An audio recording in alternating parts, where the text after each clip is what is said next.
on the land at the present town of Puerto Morelos, and went 300 kilometers straight to Merida.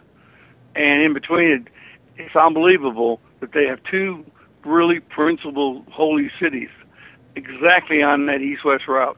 That's amazing. I just left that as a question in the book. So I said, somebody's got to do more work on this. My book's ending now.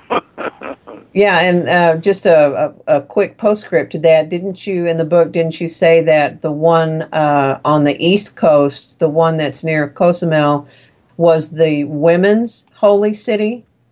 That's right. Cozumel was the home of the goddess Ixchel, and she was the goddess of women, the goddess of maternity, the goddess of fertility, all the good things. And it was estimated, and by the way, it was still operating around the year 6 in the 17th century. Wow. So the Spanish could count the women that took the route and walked to the coast and caught a boat across to the island, which is only a few miles across, and went to worship Ixchel. Wow. Okay, we're going to get back to the questions now. Remember, the dial-in number is 888-919-2355.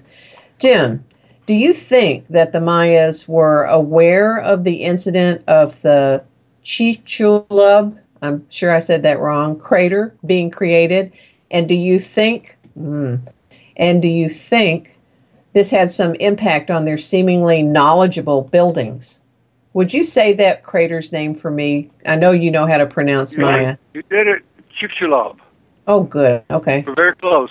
And Okay. it's named after a town which happened to be sitting at like dead center in the crater. And the crater's like 120 kilometers in diameter, and it hit right smack dab on what is now the edge of the Yucatan northern edge, and half's in the Gulf of Mexico, and the other half is on land.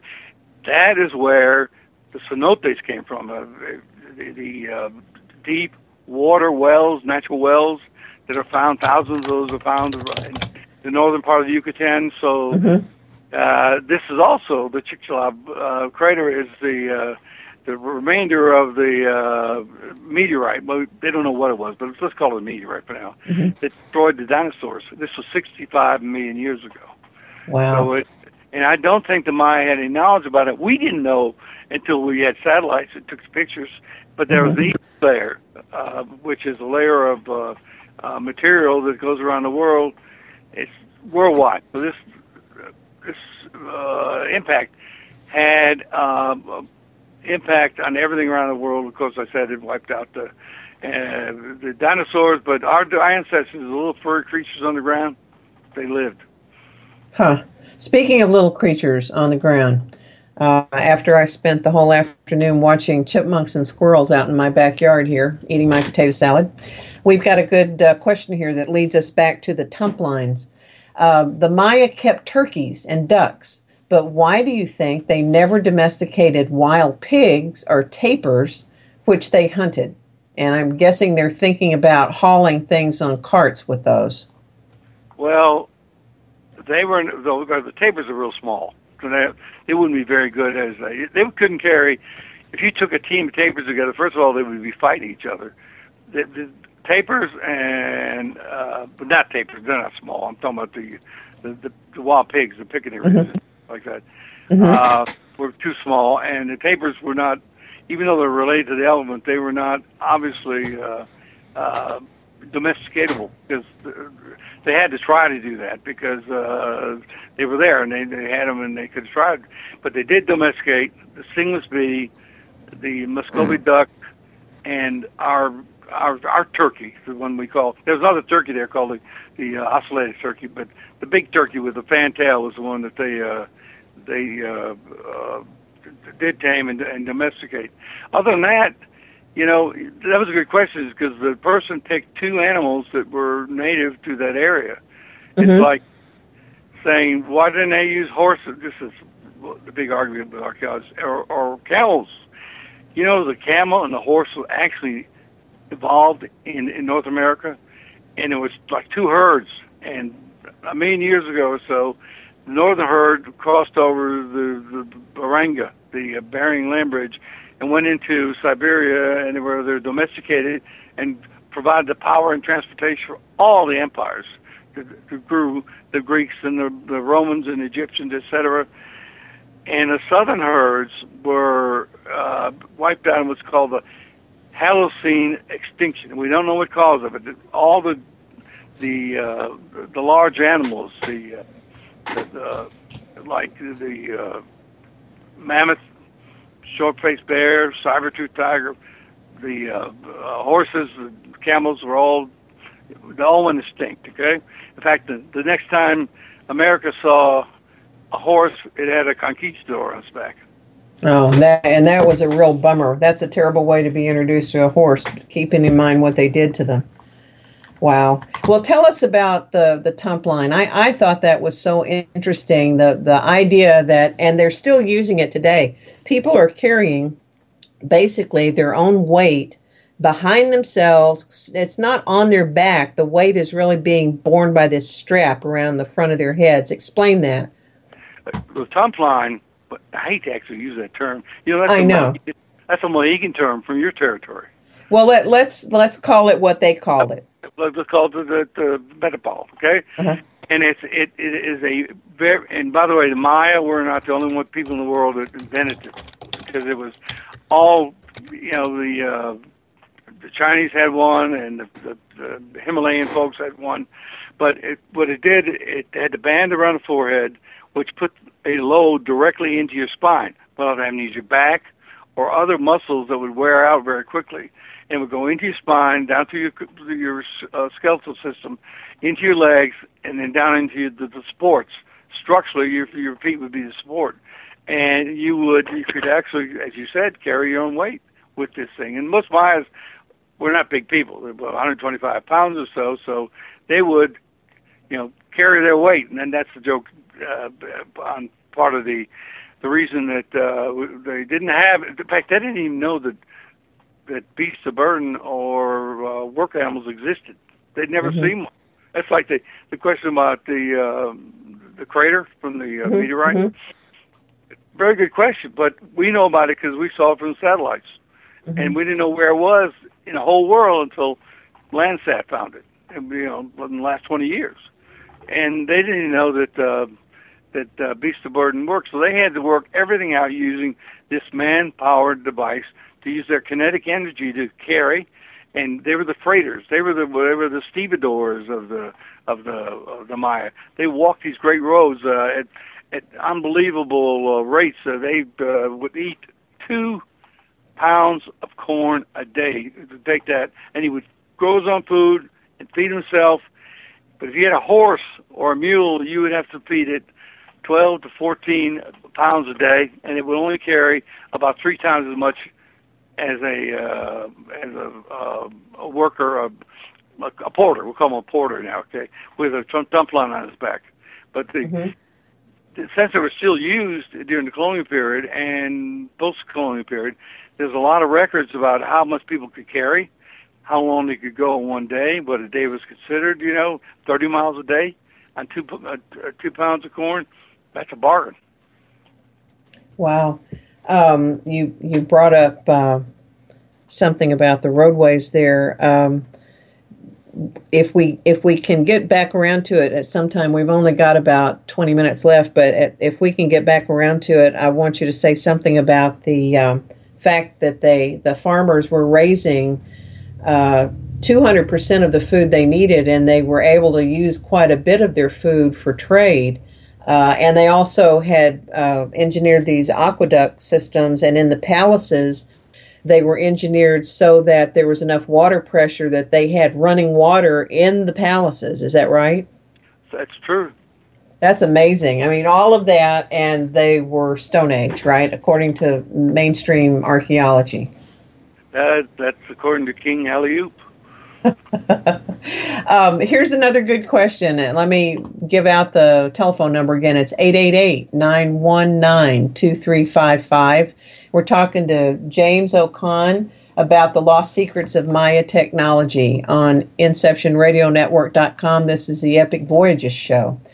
Do you have any idea how the Alatun I'm not sure if I'm reading that right, calendar cycle so closely matched the Gregorian calendar with a decimal point of configuration to the Chicxulub event? I don't think that I know of any relationship between the long count, if you're talking about the long count calendar, and the Chicxulub event, which was 65 million years ago. That's before my time and Maya time also. And the Gregorian calendar, of course, does not date that. We only use geological time to date the impact of the crater. That the two Nobel Prize-winning scientists discovered when they discovered the ET layer. So I don't have any. I don't have a good answer. I don't have an answer of if they're even related. But my compliments to the questioner because they got all the calendars and all the events lined up there. I tell you what, Jim, these are not just any old listeners out there on this show, okay? Well, I realize that. Here's another question. Weren't the aqueducts, didn't they have uses in cooling rooms, sort of like air conditioning? Is that true that they could use the aqueducts for air conditioning or ventilation? Well, mainly had the aqueducts at a city called Palenque, and there were a whole series of them that took natural springs that flowed through the town. In order to create space, the Maya built these aqueducts to store the water and then let the water run underground and then create a public space above it. And at certain places, they would put in structures that would cause a hydraulic drop and cause a head of water that could flow upward into the palace. Now, they could have used that water for toilets, fountains, which are cooling devices, for domestic water or anything they wanted to. All we know is water got into the palace, and we don't know how they use it, but a fountain is definitely the way that the Moors cooled the Alhambra, and it would be a perfect solution for cooling the palace at Palenque. Very interesting. I wish I had some of that natural cooling going on up here right now. It's unseasonably hot in western New York. I wanted to touch on the bridge that we talked about just a little bit earlier in Yaxchilan. And also, I was sort of stunned to find out that the Maya had been able to craft seagoing vessels. And I think in one spot you said that they made a 3,000-mile ocean journey in one of their boats? Yes. The best witness we have for these 60 to 80 foot long sailing vessels, they were canoe paddler powered, was by nobody but Christopher Columbus on his fourth voyage, who boarded one and took off all the treasures, which he considered cotton to be more valuable than gold at this point, because it was in Europe. The cotton that came from the Maya is now called sea island cotton. Everybody in the world grows it, including the Egyptians and other countries that had another kind of cotton before they got they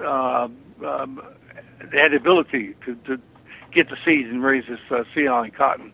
So he described the boat the Mayans were in. It was it had proper seagoing outfitting, the gunnels, the freeboards, everything was designed and built for a seagoing vessel. And then, of course, if you read the book, I have an engineering drawing of how one would be built. And everybody in the archaeological game know they existed, but they don't know how they look. So I took a stab at it based on Christopher Columbus. And I had two eyewitnesses, an archaeologist by the name of Paul Pettinude and Felipe Kleinfeld, who I've already mentioned, that were witnesses to decaying boats. So they did. And the 3,000 miles, they had a way of navigating, which did not use a compass, but it used the stars. But it used like a star map. And it's a little too complex to go into right here. But some of their goods which, the most famous one is jade axe, has been found on the island of Antigua, down in the Lesser Antilles. That's a 3,000 mile trip. Now, either they island hopped down, or they went down the coast and went over from like Colombia or something like that. I don't know, but that trade good has been found there, and the surmise is that it got there by Maya sailing craft. Wow.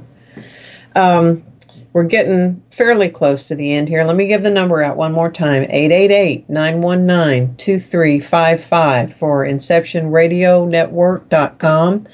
You're listening to EPIC Voyages, and we're privileged to have James O'Con with us tonight talking about Maya technology. I guess where I kind of like to go now, Jim, is what happened to, these people seem like they had everything going for them. A culture that lives in an environment like they did, and yet they could manage to produce 200% of the food that they needed every year. They had running water and aqueducts and so on. What happened to them? What caused their collapse 600 years before the Spanish ever showed up? The answer is technology. The reason they had 15 million people, which is probably 3 or 4 times more than they would have supported without technology, is the technology enabled them to store water during the rainy season and use that as supply for the dry season. They did this with underground concrete reservoirs. They did it with open reservoirs. They did it with aqueducts, as you said, and they had, of course, these natural wells. And then they calculated and figured methods of agronomy and agricultural technology that include raised fields, terrace fields that enrich the soil and actually grew 4 times the amount of produce or product than you could on a normal patch of ground. So they had plenty of food, as you said, and had enough for trading. Now, here's one of the things that helped them. When the United States, I'm only talking about us now, went from mules and horses in the 20s and 30s into automobiles, 40 million acres of land, farmland, went back into grain for humans. Before that, it was being used to feed horses. Oh, my goodness. Did you say 40 million? 40 million. Look it up on the internet. It's a wow. AF agricultural number. Just think if the Maya had to feed horses, and they would have taken away their surplus. And they were really rich from the trade. And, corn is a really good, easy transporter because you dry it and you could pack it up. And, one guy carries 125 pounds. You get 5 or 6 guys together, you got enough food for a town, just about. So they had built this incredible population up, but they only had, for the water reserves, they did allow a factor of safety for like 18 months. When this horrible drought, the worst drought in 7,000 years, struck, Mother Nature struck as hard as she could. She struck so hard that the drought, the big part of the drought, lasted 50 years. Now, this comes from scientific testing of the lakes and the soil and stuff like that grew during that period of time. And it's been pretty well verified. It knocked everything. All the technology was going out the window because there was no more rain for the technology to save for the dry season. There was no more ability to grow crops. Well, they were 4 times more productive than average, ground in the Maya zone. So, without water and without food, technology failed. Mother Nature won, and the 4 horsemen of the apocalypse rode across the Yucatan. That's just tragic. And was this around what, 900, 1000 AD? Is that roughly? Well, about 900. It started just before about 875 or 890, and went to 910. So that period right there killed off 98% of the Maya population. Okay, I want to underscore that. He said that it killed off 98%. There were 15 million Mayas, roughly, living around the time of 900 AD, and all but 2% of them did not survive this drought that we're talking about. Now, can you imagine that? That's just unbelievable. The 300,000 people left were the start of the new Maya, but they moved out of the cities because the cities take a lot of time, labor, and work to maintain them. Just keep them clean, fill up things, and clean, just to take care of the city. So they lived in small villages and small compounds until they got on their feet. It took 100 years before the first city. Well, it was 200 years before Chichen Itza was reoccupied, and then it fell about 1200. Mayapan grew up. These are single cities. Where one time there were 500. These are single cities, and then it fell about 1462, which is just about 50 years before the conquistadors hit the beach, and so the rest is history.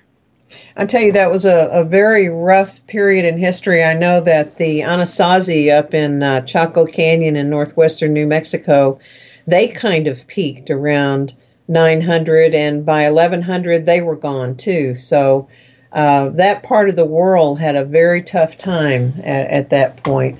I've got a really good question here I want to go to, Jim.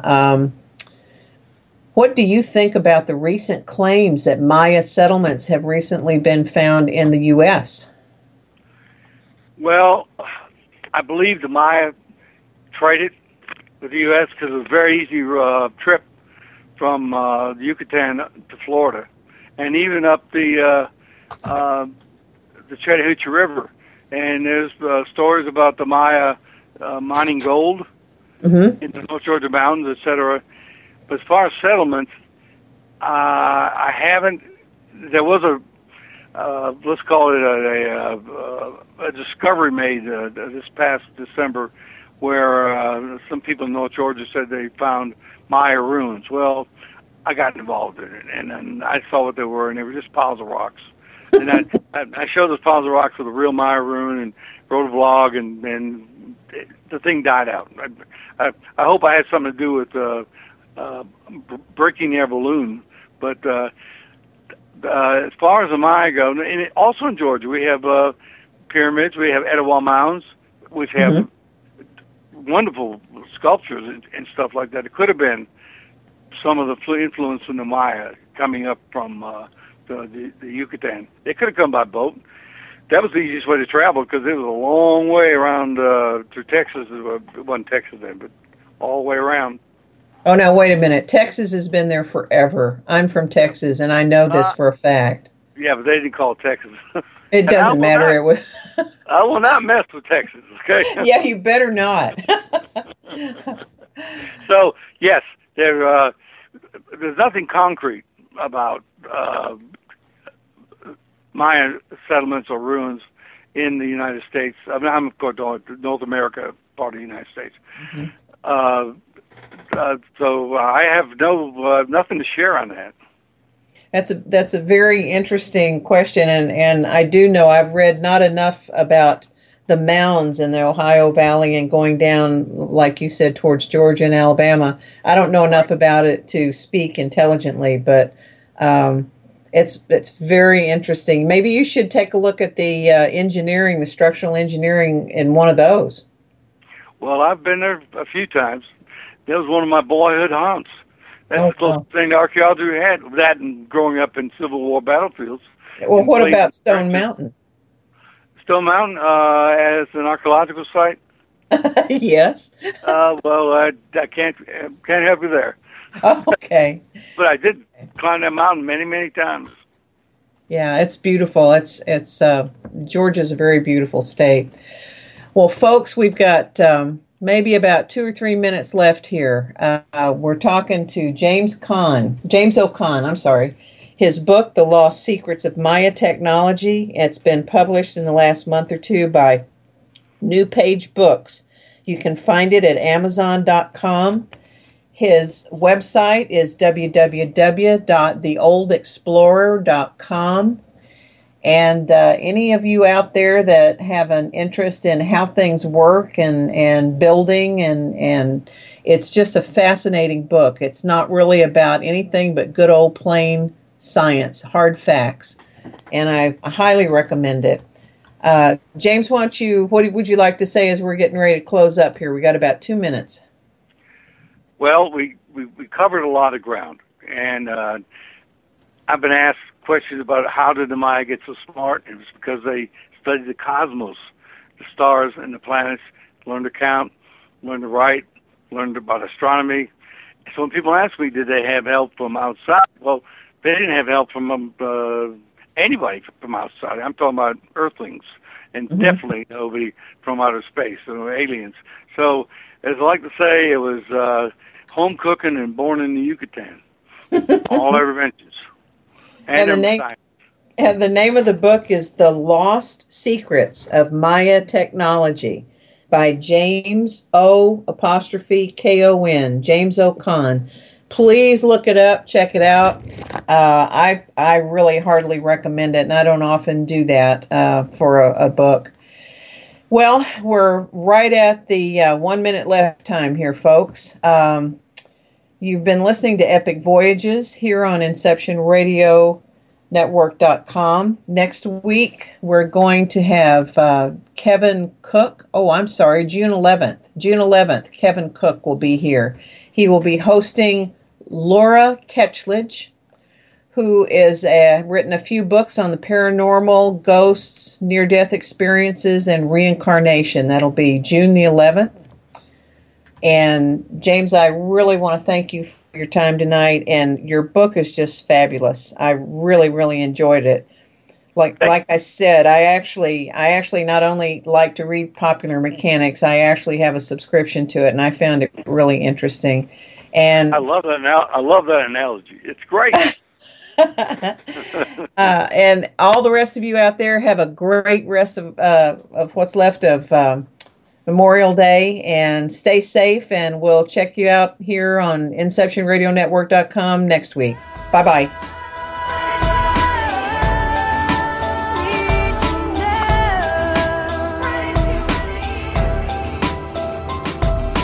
Thank you for being with us tonight. Please join us again next Monday evening for Extraordinary Phenomena Investigations Council's EPIC Voyages. I'm Roger Peacock for EPIC. Until next time.